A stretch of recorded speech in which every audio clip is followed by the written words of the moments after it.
My name is Emma, and I have the immense fortune of being in a loving relationship with Oliver, who has been my closest friend and confidant for nearly 7 years. Our bond has evolved over time, transitioning from a deep friendship into something much more profound. For over 4 years now, we have been in love, cherishing each moment spent together. Oliver embodies everything that I could ever dream of in a partner. He is not only kind and compassionate but also physically attractive. His strong work ethic and solid financial foundation stem from a rewarding job that he has dedicated himself to since the age of 15. Oliver takes great pride in his ability to provide for a future family, showcasing his commitment and responsibility. While his upbringing took place by the serene, calming sea, I grew up amidst the bustling activity of the capital city.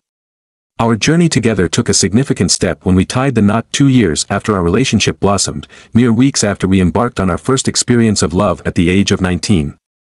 The support of my parents during this pivotal moment in our lives was invaluable, although we encountered initial resistance from Oliver's family, who were less than pleased about our union. They mistakenly accused me of trapping him into marriage, despite the truth being that I was a virgin without any children. It is perplexing and somewhat disheartening to reflect on how they perceived our love in such a negative light. Throughout this time, I have also been diligently working, beginning my career at a hotel reception at the young age of 17.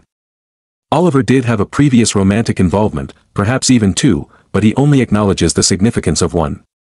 Though there was initial blame and resentment from his family, over time, they began to embrace me as part of their own. This transformation led to a growing sense of joy and trust among all of us. As Oliver and I approach our 4th wedding anniversary, our relationship remains strong and filled with happiness. I take pride in managing our home, including responsibilities like cooking and cleaning. I am enthusiastic about meeting his desires during our intimate moments, never refusing him, as we both find immense joy in our connection. However, as we navigate our lives together, complications have arisen.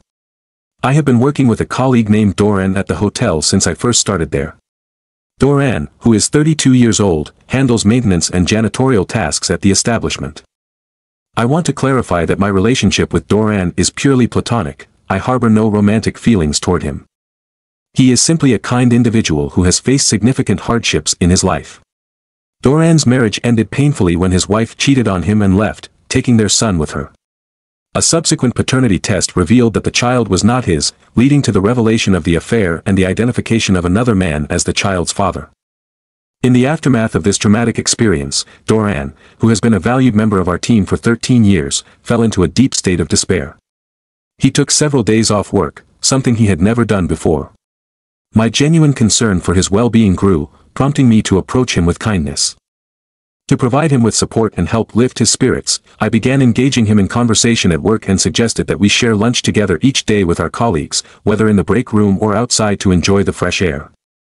Doran has expressed feelings of having lost his masculinity due to his wife's betrayal, leading him to believe that no woman would ever want him again, a notion that only deepens his distress. I took the time to reassure him that this perception is far from the truth, insisting that any woman would be fortunate to have him. He possesses qualities such as kindness, gentleness, and the supportiveness of a dedicated provider and loving father. Over the past few weeks, my conversations with Doran have sparked an idea that I had not previously entertained. I began to consider the possibility of helping him regain his sense of masculinity while exploring a new relationship with another man. This notion is particularly significant to me, as I have never considered being with anyone apart from my beloved Oliver. I felt that by exploring this avenue, I might also address some lingering thoughts and feelings that accompanied our friendship. Formulating a plan, I determined that I would discuss this concept with Oliver and seek his approval before pursuing anything further. After dinner one evening, once we had finished cleaning up, I sat down with Oliver to share my thoughts. His initial response was one of laughter, accompanied by an incredulous expression, as he assumed I was making a joke. I quickly reassured him of my sincerity and explained my rationale behind this idea, emphasizing the potential benefits for both Doran and myself. I made it clear that he need not worry about Doran, as I have no attraction towards him and my feelings remain solely with Oliver. Oliver's emotions had escalated to a boiling point, and in a fit of anger, he stormed out of the room, slamming the bedroom door behind him. His actions were a clear sign of his frustration, yet he left the door unlocked, which spoke volumes about his conflicted feelings. In that moment, I recognized what he truly desired, a way to express our bond in a manner that transcended the anger. Understanding this unspoken need, I decided to embrace vulnerability as an act of love and commitment. I removed my clothes, allowing myself to feel completely exposed, and stepped into the bedroom. Our connection had always been intense. Oliver found it nearly impossible to resist me, and I felt an undeniable attraction toward him, one that persisted even after 4 long years together. That night, I poured my heart into every gesture, ensuring he felt cherished. Soon, we were wrapped in each other's arms, surrendering to the warmth of our love and drifting into a peaceful sleep, just as we had countless times before. After a day of contemplation, I felt it was time to revisit my earlier suggestion with Oliver. I approached him and gently inquired if he had given any further consideration to my proposal. When I asked if he would be willing to give his blessing again, his response was resolute and unwavering. He flatly refused and issued a stern warning that should I pursue the matter further, he would initiate divorce proceedings and cut off all communication with me. I absorbed his words with a quiet acknowledgement, responding with an understated, "Okay," before settling down beside him to watch a movie. Despite the tension in the air, I attempted to lighten the mood by offering him a treat, and as the evening wore on, we found ourselves on the couch together, reaffirming our deep love for one another. However, as the days progressed, I began to notice a change in Oliver's demeanor. He seemed increasingly distant and preoccupied, often distracted by thoughts that appeared to stray far from the intimate moments we shared or the meals I so lovingly prepared. I observed him speaking on the phone in hushed tones, either stepping outside our apartment or retreating to the spare room, all of which piqued my suspicions. Despite the unease gnawing at me, I had no concrete evidence to confirm my growing concerns. As Sunday arrived, I was aware that Oliver had planned a yearly fishing trip to the coast with his family, a tradition I wholeheartedly supported. I understood the importance of this time away for him, a chance to reconnect with his friends and embrace the masculine camaraderie that was essential for his sense of self. Before his departure, I decided to bring my suggestion to the forefront once again. When I approached him, I could see the irritation etched on his face, yet he maintained his composure. "Emma, you're an adult, and I can't force you on any matter. If you want to be with another man, I can't stop you. I've already shared my feelings on this," he stated, a mix of frustration and resignation in his voice. Understanding his point, I wrapped my arms around him in a hug and planted a soft kiss on his lips, thanking him for his understanding. However, I could not shake the feeling that he regarded me in a way that felt oddly distant before he climbed into his car and drove off. As he drove away, he reminded me to keep in mind what he had said. That evening, I made it a priority to express my love for him, sending affectionate texts throughout the night. The following day, during lunch, I met with Doran and unveiled my proposal to him. His reaction was one of surprise. He had not anticipated my suggestion. Initially, he hesitated, firmly declining, stating that he could not involve himself with a married woman. However, after I explained my husband's disapproval yet willingness to allow this arrangement, Doran contemplated the situation. He reflected on it through Monday night, and when we met on Tuesday, he finally agreed, but with a crucial stipulation: both Oliver and I needed to be truly comfortable with it. He emphasized that any interaction between us would be strictly physical, devoid of emotional entanglements. I reassured Doran that I held no romantic attraction toward him. While he was indeed a nice man, he simply did not fit my type. With the understanding established, I made my way to Doran's cozy home on Tuesday night. Our interaction was straightforward, characterized by the use of protection and a focus on the physical act alone, devoid of kissing or any intimate gestures. Doran experienced a quick satisfaction, while for me, it served merely as an outlet to satisfy lingering curiosity. The encounter proved to be unremarkable and devoid of lasting significance, its only purpose being to quell my inquisitiveness. Afterward, I texted Oliver, sharing that everything had gone smoothly and that Doran seemed to be feeling better about himself. I assured him that this experience had provided clarity to my question and reiterated my unwavering commitment to him. My love for Oliver remained unmatched and irreplaceable. It was crucial to clarify that this was strictly a physical encounter, lacking any emotional connection or deep affection, contrasting sharply with the tender moments I celebrated with him. Driven by anxiety about his reaction, I chose to communicate this through text rather than waiting for an in-person conversation. However, when night fell, I received no response from him, leaving me to endure a restless night filled with worry. Fortunately, the next morning, a message from Oliver brought some relief. He informed me that he would return home on Saturday instead of Friday, offering a glimmer of hope amidst the uncertainty. Despite my reluctance to accept the idea of Oliver being away for an additional 2 days, I found solace in his willingness to discuss the meeting we had been considering. Feeling grateful for his love the following day provided me with comfort amidst the uncertainty. My lunch with Doran became pivotal. As we shared a meal, he expressed sincere gratitude for the session. It had been instrumental in helping him regain confidence and reconnect with his sense of self. This conversation took an unexpected turn when Doran shared that he had been awarded 50% custody of his son, despite not being the biological parent.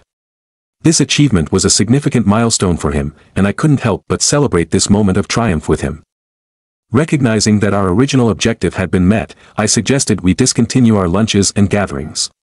Doran appreciated my understanding and reassured me that his intentions had always been genuine. During this period, I continued nurturing my relationship with Oliver, sending affectionate texts and intimate photos. Unfortunately, the reception on his boat was poor, leading to sporadic replies focused mainly on his eagerness to reunite with me. My heart brimmed with anticipation as I counted down the moments until his return.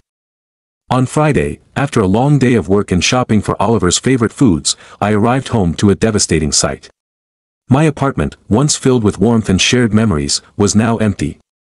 The only items that remained were divorce papers on the counter and a note signed by Oliver. It read, "I thank you and wish you good luck and success with Doran." A wave of disbelief and intense tears overcame me.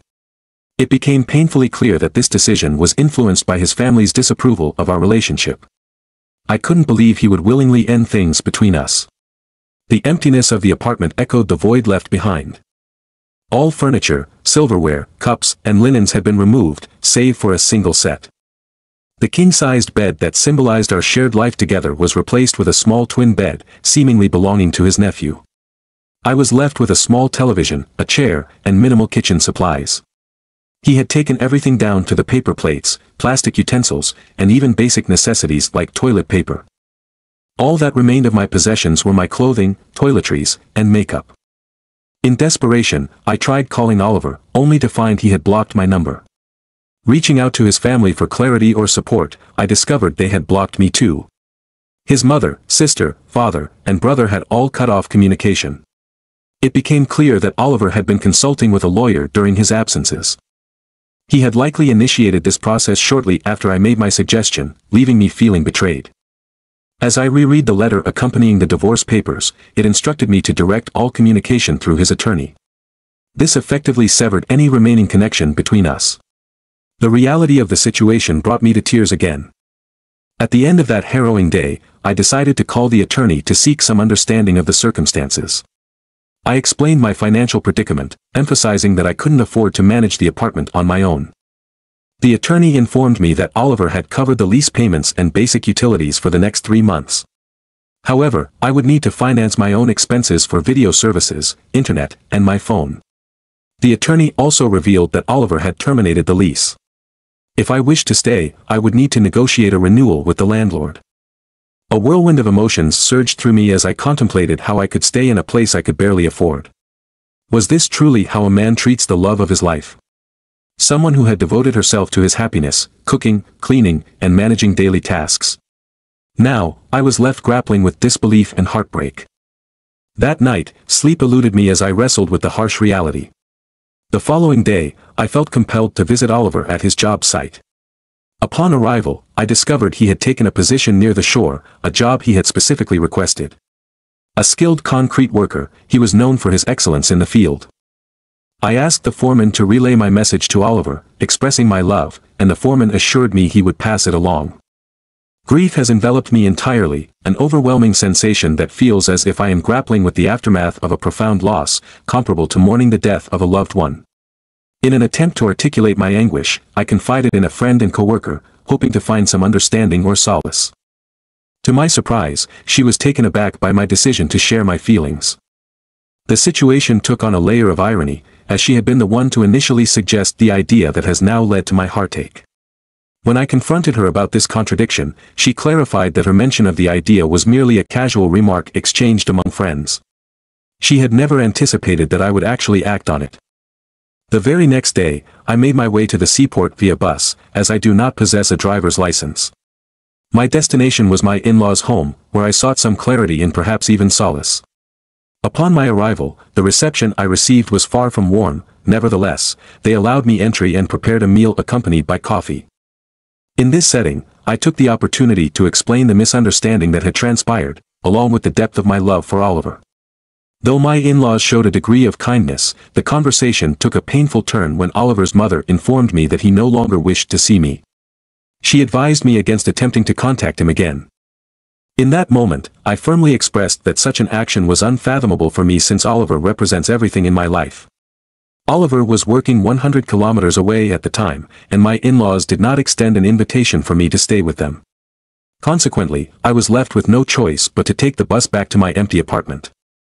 The journey back was marked by tears that flowed unceasingly, both on the bus and throughout the night as I cried myself to sleep. My emotional turmoil forced me to take a day off work, a necessary step for me to gather my thoughts and process the overwhelming grief I was experiencing. At this juncture, I find myself in desperate need of guidance on how to mend the rift between Oliver and me. I seek to resolve this misunderstanding and reclaim the love that I hold so dear. It is imperative for me to clarify that I am looking for constructive support rather than judgment, as I have been met with criticism in the past that offered no helpful insights. To clarify some points that may arise from this situation, I hold a strong belief in God and the sanctity of marriage. I want to emphasize that I have never been unfaithful to Oliver. Such behavior is entirely out of character for me. It is audacious for anyone to even suggest that I would act in such a way. I consider myself a decent person. How many women in their 40s can say they have only been with one man and had just one other experience? The answer is likely none, except for those who have chosen a life of celibacy. I have absolutely no intention of pursuing any relationship with Doran beyond our professional interactions. There is no romantic interest on my part. My actions were motivated solely by kindness. I believe that ultimately, it is for God to judge my intentions, not anyone else. I am resolved not to enter into any other relationships in the future. Perhaps it would benefit those who have been critical of my actions to reflect on their own relationships. The truth can often be uncomfortable to confront. I have not diminished or disrespected Oliver in any way, and those who have not met him cannot accurately assess his character. I know him to be a man of great integrity and strength, far beyond what can be encapsulated in a simple description.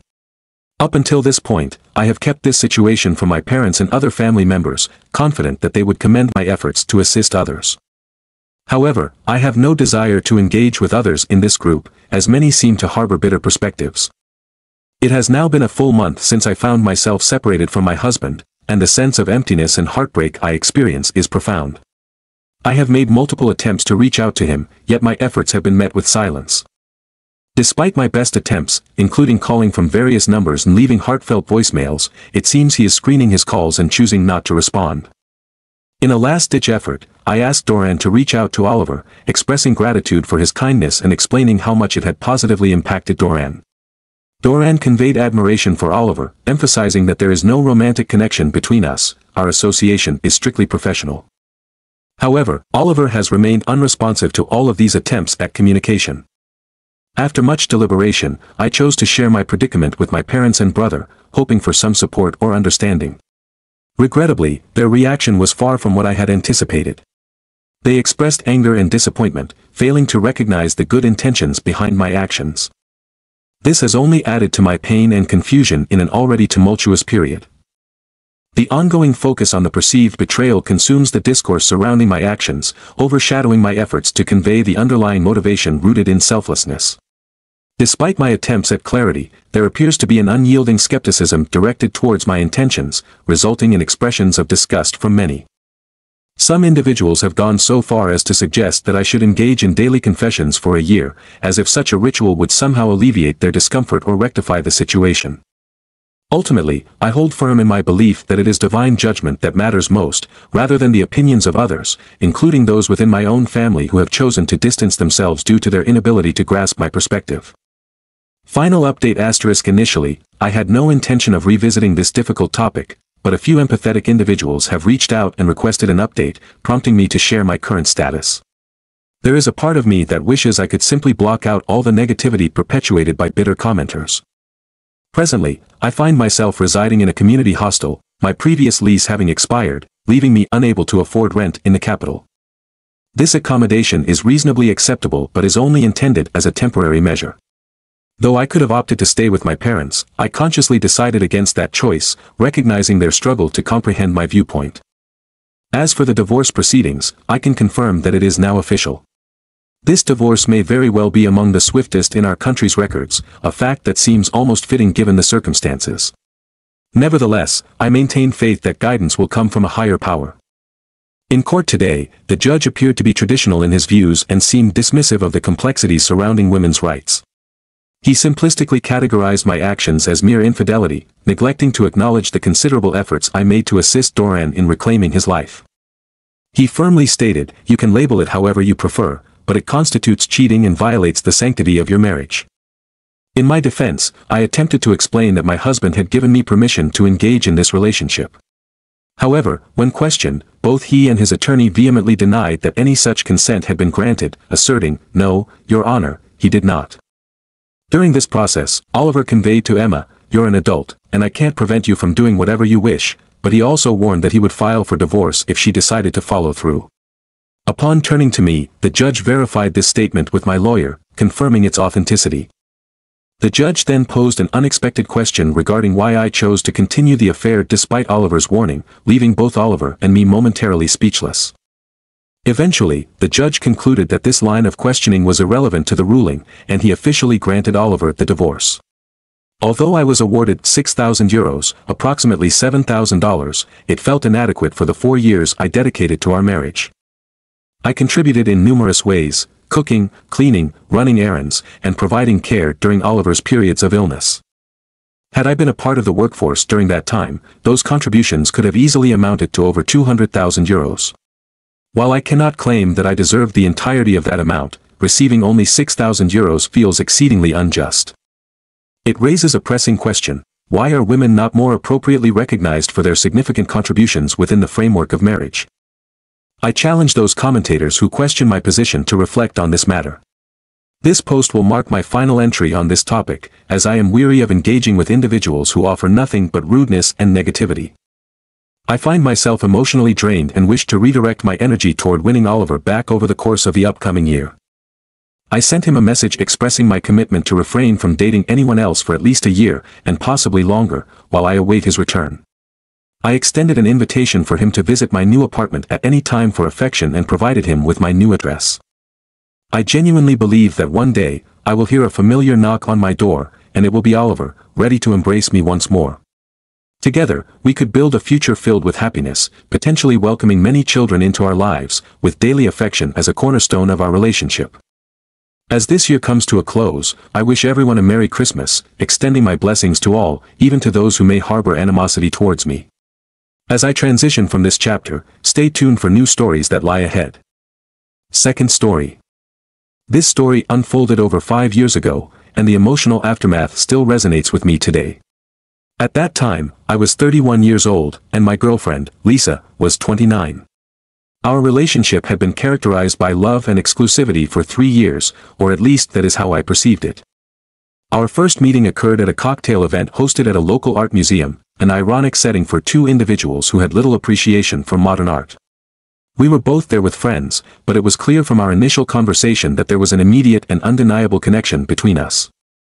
This spark led us to casually date, and it wasn't long before we decided to take our relationship to the next level and commit to one another exclusively. Around a year into our relationship, Lisa proposed that we take a significant step and move in together.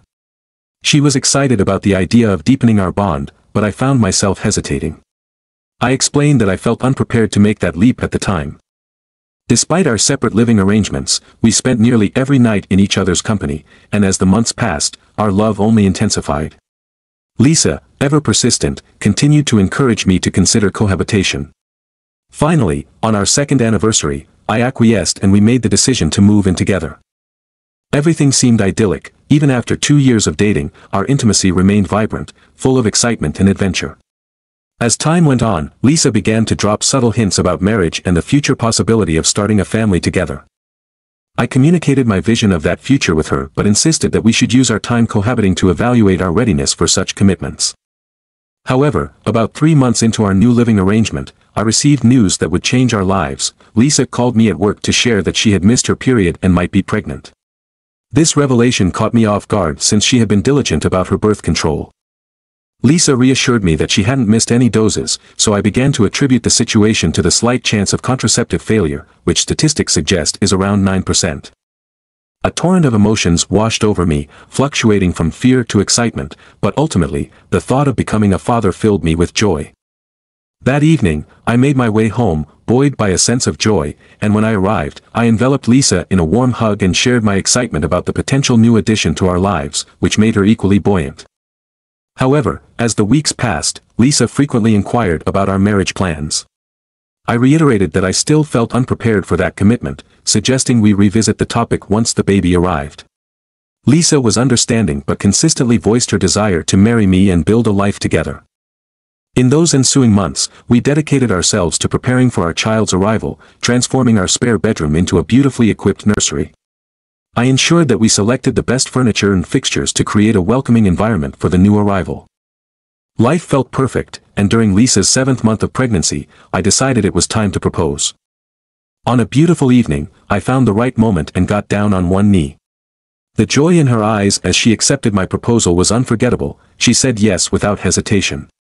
In the wake of our engagement, I suggested we have a civil ceremony at the mayor's office the following month, followed by a celebration after the baby was born. Lisa was overjoyed and wholeheartedly agreed to my plan. As we set the date for our wedding, everything seemed to be falling into place. However, just days before the ceremony, life took a dramatic turn. Lisa went into labor. The early morning hours found us rushing to the hospital at 4 a.m., and by 9 a.m., we welcomed a healthy baby boy into the world. I was there to support Lisa through the delivery, which, for the most part, progressed smoothly.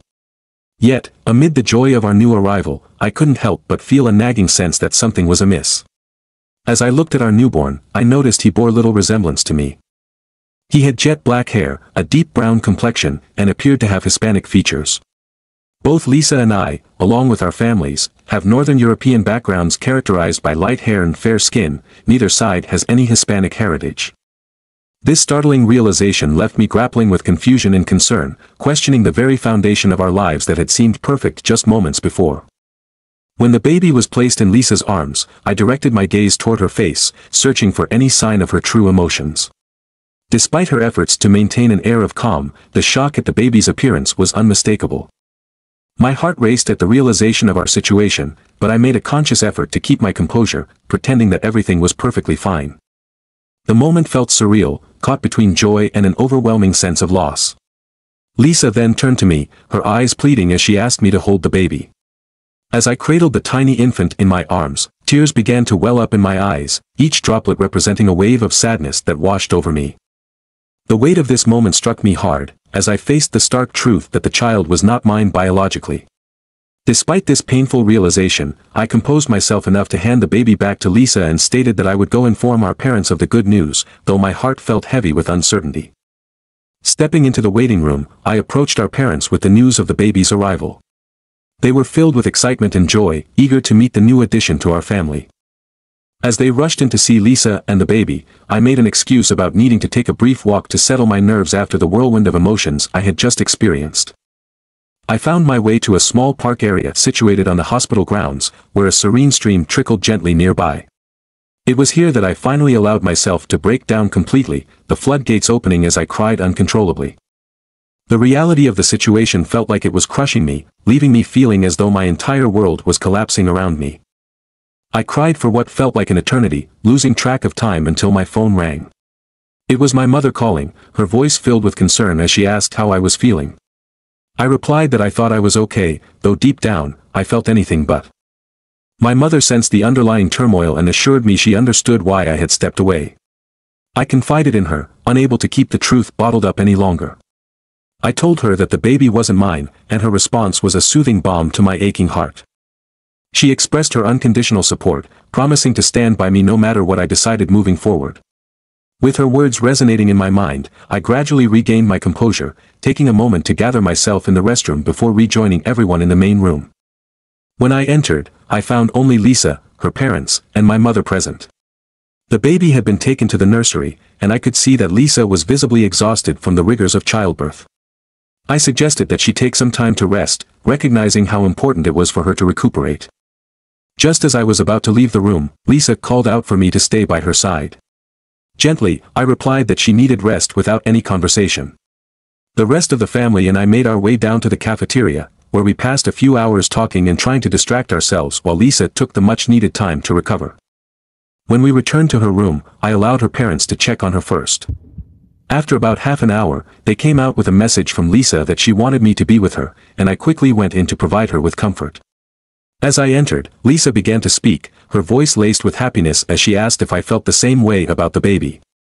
I assured her that I was genuinely thrilled to know she and the child were both healthy, but I could sense her concern as she noticed I seemed distant. She inquired if something was bothering me, and I knew we needed to have a serious conversation. When she asked what it was concerning, I said bluntly, the baby. Lisa's expression turned to confusion, and she pressed me for clarification. With a heavy heart, I stated, Lisa, the baby is not mine. Her reaction was immediate and defensive, insisting that it was my child and asking who else it could possibly be. I challenged her to tell me the truth, pressing her for answers.